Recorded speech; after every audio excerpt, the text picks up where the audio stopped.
A Organização Mundial de Saúde estima que em todo o mundo haja 400 milhões de pessoas afetadas por um tipo de fobia.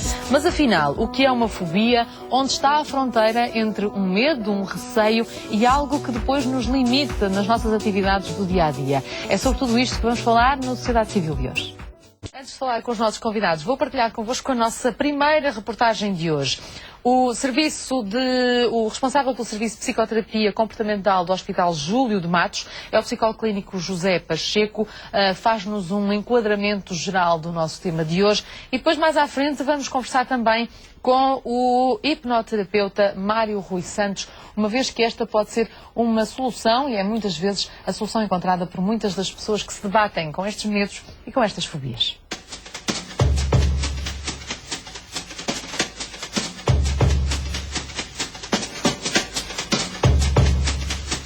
Todos temos medo, nasce connosco, faz-nos reagir e vivemos com ele.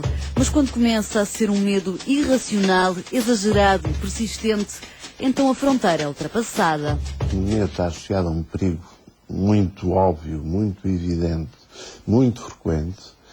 A fobia está associada a situações que representam algum perigo, podem ser perigosas, mas que é raro serem perigosas. O perigo está na mente de cada um, mas reflete-se no corpo. Boca seca, tremores, suores frios, dores de barriga, apertos no peito, falta de ar e sensação de que vai desmaiar. De acordo com os especialistas, a lista de sintomas pode ser tão grande e variada como a lista de fobias. No entanto, há quem arrisque no conceito de fobia dos tempos modernos. Há uns anos, a ler um autor do século XVII, entre várias fobias, mas uma fobia muito significativa nessa altura era a fobia dos naufrágios. E porquê é que era? Provavelmente porque era um meio de transporte que acontecia com muita frequência. Portanto, as pessoas tinham medo dos naufrágios. Eu não vi ninguém com medo dos naufrágios. Possivelmente existem. Mas, quer dizer, mesmo que a pessoa tenha medo dos naufrágios, não é incapacitante. A pessoa pode usar o avião, pode usar o comboio, o carro, sei lá. É possível viver com uma fobia pura e simplesmente evitando-a. Por exemplo, quem tem fobia a cobras e vive na cidade não terá grandes preocupações. Já quem morre de medo de aves ou cães quase não consegue sair à rua. E é aqui que a fobia se torna incapacitante. Faz sofrer não só pelos sintomas, mas também porque interfere na vida da pessoa, alterando-a da pior forma e exigindo um tratamento adequado. Com muita frequência vai envolver também medicação, também porque muitas vezes a pessoa, para além da ansiedade, para além da ansiedade que está associada às perturbações fóbicas, com alguma frequência a pessoa tem depressão, com alguma frequência, em casos graves, se a ansiedade for muito intensa, ela de facto precisa de ajuda medicamentosa também, pelo menos numa fase inicial, até para que a intervenção psicoterapêutica seja possível. Mas as terapias alternativas são cada vez mais procuradas e ganham terreno face à medicina convencional. Neste caso, a hipnose clínica ou a hipnoterapia é a utilização de um estado natural que todos nós somos capazes de atingir.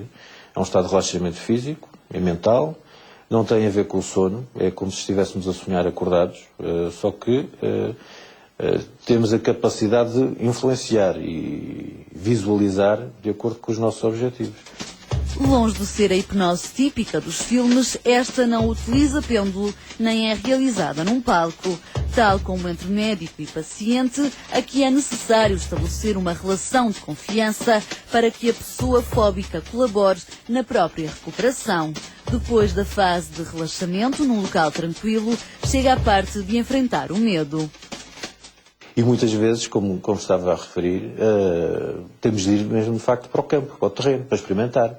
E aí sim, aí convidamos e acompanhamos a pessoa muitas vezes nessa exposição, nessa situação específica, para ela se sentir em controle e, enfim, sentir que de alguma forma essa fobia ou aquele medo estão a ser controlados.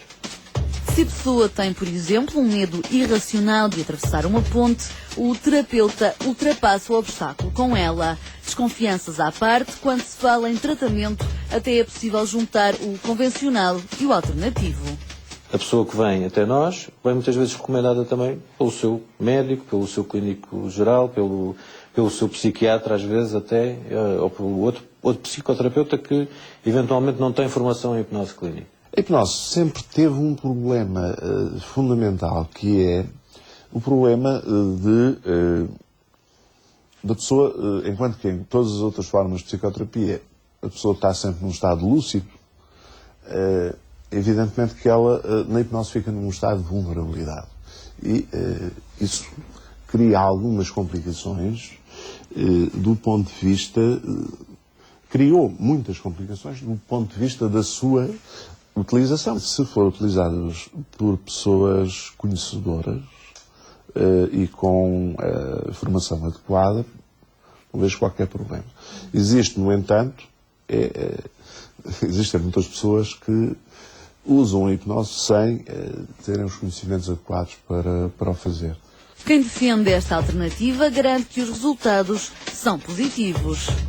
Mesmo correndo o risco de parecer um bocadinho otimista demais, estamos a falar de algumas sessões com o espaçamento, enfim, em termos de uma semana, e eu penso que ao final, mais ou menos dessa maneira, ao final da terceira, quarta sessão, as pessoas começam a sentir um controle bastante positivo, bastante interessante nesse medo, nessa fobia. A primeira sessão de hipnoterapia dura 90 minutos, as restantes entre 60 a 75.